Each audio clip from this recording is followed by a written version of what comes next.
Hey guys, welcome back to the channel. तो भाई आज मैं बात करने वाला हूँ कॉइनबेस की हैक की और वजीरेक्स की। तो पिछले वीडियो में मैंने बताया था कि वजीरेक्स से प्रूफ मांगे गए, पर क्या प्रूफ मांगे गए ये हमको नहीं पता था। तो आज इस वीडियो में वही बात करेंगे, प्लस कॉइनबेस में जो हैक हुआ है उसके बारे में भी बात करेंगे। तो अगर आपका चैनल में पहला दिन है तो भाई चैनल को कर लो सब्सक्राइब। अगर आपने अभी तक मुझे ट्विटर, टेलीग्राम या व्हाट्सएप में फॉलो नहीं किया है तो प्लीज वो भी कर लो। तो सबसे पहले मैं बात करता हूँ कॉइनबेस की, और कॉइनबेस में भी डेटा का हैक हो गया है। बेसिकली उनके जो कुछ एम्प्लॉयज थे जो ओवरसीज सपोर्ट वाले थे, उन्होंने कुछ जो डेटा है वो बेच दिया है हैकर्स को। तो जैसे कि आप कंप्यूटर स्क्रीन में देख रहे हैं, तो कॉइनबेस ने ये ट्वीट किया है, ठीक है। और देखिए क्या लिखा है, cyber criminals bribed and recruited rogue overseas support agents to pull personal data on 1% of Coinbase MTUs. ठीक है, नो पासवर्ड, प्राइवेट कीज और फंड्स वर एक्सपोज। ये अच्छा है कि पासवर्ड को एक्सपोज नहीं हुआ, प्राइवेट की को एक्सपोज नहीं हुई, नहीं तो भाई अब तक का सारा फंड चोरी हो गया होता। तो यहाँ पे देखो मेन चीज ये है, आपको लग रहा है कि मैं कॉइनबेस के बारे में क्यों बता रहा हूँ। पहले तो ये है कि ये एक्सचेंज में भी मेरा अकाउंट है, तो आपको पता ही है मेजरली जिस एक्सचेंज में हैक होता है वहां मेरा अकाउंट होता है। और लकीली मेरे अकाउंट में कोई इफेक्ट नहीं पड़ा है, मुझे इनकी तरफ से कोई ईमेल नहीं आई है। और जनरली में जो मेजर क्रिप्टो होता है वो मैं सेल्फ कस्टडी वॉलेट में रखता हूँ, और सेल्फ कस्टडी वॉलेट में आपको भी रखना चाहिए। एक्सचेंजेस में मैंने जैसे पहले भी कहा है, कम से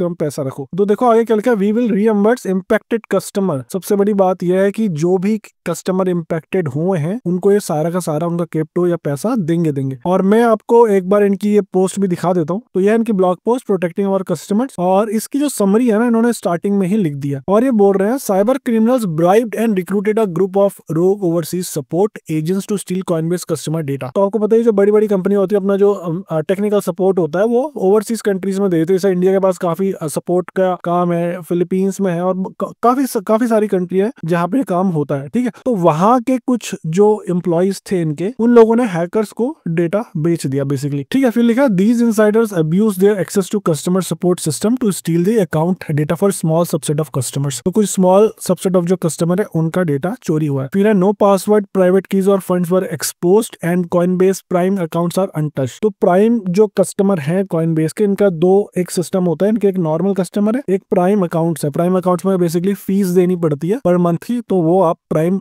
कस्टमर्स यहाँ अभी अनटच्ड है, ठीक है। मे बी उन सपोर्ट वाले जो लोग होंगे ना, उनके पास प्राइम अकाउंट्स की एक्सेस नहीं होगी। फिर देखो फिर क्या लिखा है, we will reimburse customers who were tricked into sending funds to the attacker. तो ये बहुत इंपॉर्टेंट बात है कि यहाँ पे बोल रहे जो भी कस्टमर ट्रिक हो गए थे और उन्होंने अटैकर्स या हैकर्स को पैसे भेज दिए, उन सबको हम रियम्बर्स करेंगे। तो यहाँ पे देखो कितनी बड़ी बात इन्होंने कर दी कि इवन अगर कोई मुझे ईमेल भेजता है, फिशिंग मेल भेजता है या फोन करके बोलता है और मुझसे मेरे क्रिप्टो वगैरह पैसे ले लेता है, तो उन लोगों का भी ये लॉस जो है कवर कर रहे हैं। फिर है, we are cooperating closely with the law enforcement to pursue the harshest penalties possible and will not pay 20 million ransom demand we receive. तो हैकर्स ने भाई $20 मिलियन मांगे इन्हें डेटा देने के लिए, और ये भी नहीं पता अगर 20 मिलियन देने के बाद भी डेटा दिया जाएगा कि नहीं दिया, और डेटा वो डिलीट क्यों करेंगे, उनके पास ऑलरेडी डेटा है। फिर ये बोल रहे हैं, instead we are establishing a 20 million reward fund for information leading to the arrest and conviction of the criminals. तो ठीक है, 20 मिलियन की जो फिरौती है वो नहीं दे रहे, बल्कि इन्होंने वो 20 मिलियन असाइड रख दिए हैं। जो भी इनको कुछ इन्फॉर्मेशन देगा या अरेस्ट करवाएगा उन हैकर्स की, तो उसको ये 20 मिलियन या जो भी इनका होगा क्राइटेरिया, 10 मिलियन, 20 मिलियन, 1-2 मिलियन, वो मुझे नहीं पता, तो उसके हिसाब से उनको ये पैसा दिया जाएगा। और मैं अगर नीचे देखूं कि क्या क्या डेटा चोरी हुआ है तो वो देख लेते हैं। तो देखो लिखा है, but they got name, address, phone and email. बहुत इंपॉर्टेंट इन्फॉर्मेशन है कि नेम भी है, एड्रेस भी है, फोन भी है, ईमेल भी है। अगर किसी के पास काफी ज्यादा क्रिप्टो करेंसी है कॉइनबेस में, तो भाई उसका घर का एड्रेस भी पता है, उन्हें फोन भी पता है, ईमेल भी पता है। फिर है, मास सोशल सिक्योरिटी लास्ट 4 डिजिट। जैसे इंडिया में भाई अपना पैन कार्ड होता है ना, यहाँ पे सोशल सिक्योरिटी नंबर होता है या सिन नंबर होता है। Masked bank account number and some bank account identifiers. Bank account का नंबर तो मास है, बट बैंक अकाउंट आइडेंटिफायर कुछ है, और ये सोशल इंजीनियरिंग करके भाई आजकल इजिली निकाल भी सकते हैं। Government ID images, driving licence, passport या जो भी लोगों ने वेरिफिकेशन के लिए लगाया था वो डेटा भी उनके पास है, जो कि बहुत बहुत बड़ी बात है भाई। गवर्नमेंट आईडी उनके पास है तो फेक ने अकाउंट बना के भी किसी का कहीं पे भी कुछ भी कर सकते हैं। फिर account data, balance and snapshot and transaction history. तो अकाउंट का डेटा भी उनके पास, कितना बैलेंस है, क्या ट्रांजेक्शन हिस्ट्री, मतलब सब कुछ है। अगर कोई फोन करके भाई सारी चीजें बताएगा तो कोई भी ट्रिक हो जाएगा कि हाँ भाई मुझे लग रहा है कि कॉइनबेस का ही एम्प्लॉय बात कर रहा है। बट कोई भी क्रिप्टो में या बैंक में कभी भी ऐसी कोई भी जो कॉल आती है कभी भी उन पे विश्वास नहीं करना चाहिए। डायरेक्ट अगर आपको कुछ लगता है तो बैंक में जाओ। इवन अगर बोल दे आपका अकाउंट बंद करे, कुछ भी करो भाई, आपको फर्क नहीं पड़ना चाहिए उससे, ठीक है। कभी भी अपनी कोई भी इंफॉर्मेशन, कोई भी स्पेशली क्रिप्टो में प्राइवेट की मत दो। फिर है व्हाट दे डिडंट गेट, तो लॉगिन क्रेडेंशियल या 2FA नहीं मिला, प्राइवेट की नहीं मिली, एनी एबिलिटी टू मूव और access customer funds, access to Coinbase prime accounts, access to any Coinbase और कॉइनबेस कस्टमर हॉट और कोल्ड वॉलेट। तो अच्छी बात है कि लॉगिन क्रेडेंशियल नहीं मिले भाई, नहीं तो अब तक तो सब कुछ उड़ गया होता। अभी 20 मिलियन की जगह इन्हें काफी सारे पैसे का जो है ना क्रिप्टो का लॉस हो गया होता। तो ये सारा तो मैं इससे ज्यादा आगे नहीं बढ़ूंगा, बट आप देख रहे हो ये इसको कहते हैं ट्रांसपेरेंसी और यूजर फ्रेंडली। तो जैसे ये सब कुछ हुआ ना, इन्होंने उसी समय भाई इन्फॉर्मेशन सारी पब्लिक बता दी कि भाई ऐसा ऐसा हो चुका है और हम जो है रिएम्बर्स करेंगे, ठीक है। ट्रांसपेरेंसी इसको कहते हैं, यूजर फ्रेंडली इसको कहते हैं जो यूजर्स को फर्स्ट रखता है ना, इन एक्सचेंजेस को कहते हैं। और आपको पता है वजीरेक्स जैसे एक्सचेंज जो ट्रांसपेरेंसी की बातें बहुत करते हैं बट ट्रांसपेरेंसी कुछ नहीं है। और मैं देखो अभी लाइव आपको एक एग्जांपल भी देता हूँ। और जो अभी 13 मई को इनकी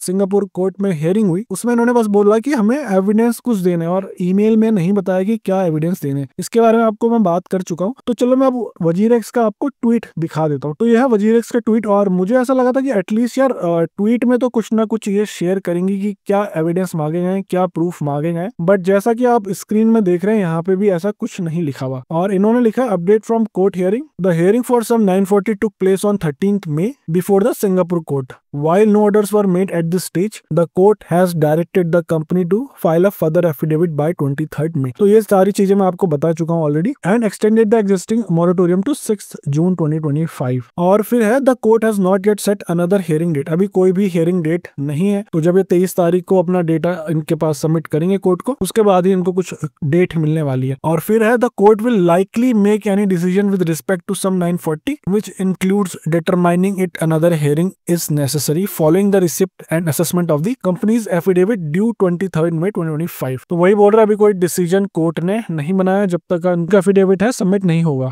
We know many of you are eagerly waiting for platform restart and first distribution। भाई पता है हम काफी टाइम से वेट कर रहे थे कि रीस्टार्ट तो मैं इतना वेट नहीं करता, मैं वेट करता एटलीस्ट भाई डिस्ट्रीब्यूशन वगैरह हो जाए, ठीक है। बट रीस्टार्ट का वेट करना ही पड़ेगा क्योंकि इनने भाई वो जो टोकन रख दिए है ना, उसके चक्कर में करना ही पड़ेगा, ठीक है। Please be assured that we are doing everything we can to make this possible under the effective scheme and we will continue to keep you informed when we receive direction from the court। Thank you for your continued support and patience। तो इतना ही इन्होंने देखो इसमें लिखा है, इसके आगे पीछे कुछ नहीं है। एज ऑलवेज इन्होंने ब्लॉक किए हुए। मुझे एक क्वेश्चन यही करना है कि भाई यहाँ पे आपने साफ साफ क्यों नहीं लिखा कि क्या एविडेंस मांगे गए, एटलीस्ट किस चीज के लिए मांगे गए हैं। ये तो लिख दो कि एविडेंस या प्रूफ जो भी है आपसे किस चीज के लिए मांगे गए। अगर वो थोड़ी क्लियरिटी यहाँ पे करते ना तो मुझे काफी अच्छा लगता, क्योंकि यार ट्रांसपेरेंसी की जब आप बात करते हो ना, ट्रांसपेरेंसी भी होनी भी चाहिए। यहाँ पे ट्रांसपेरेंसी कुछ नहीं है, बस ये बता दी कि हमें एफिडेविट सबमिट करना है। एफिडेविट किसका सबमिट करना है कोई अता पता नहीं है। तो आपको पता है वीडियो के स्टार्ट में मैंने आपसे बोला था मैं आपको बताऊंगा कि इनसे क्या एविडेंस मांगे गए हैं। तो सिंगापुर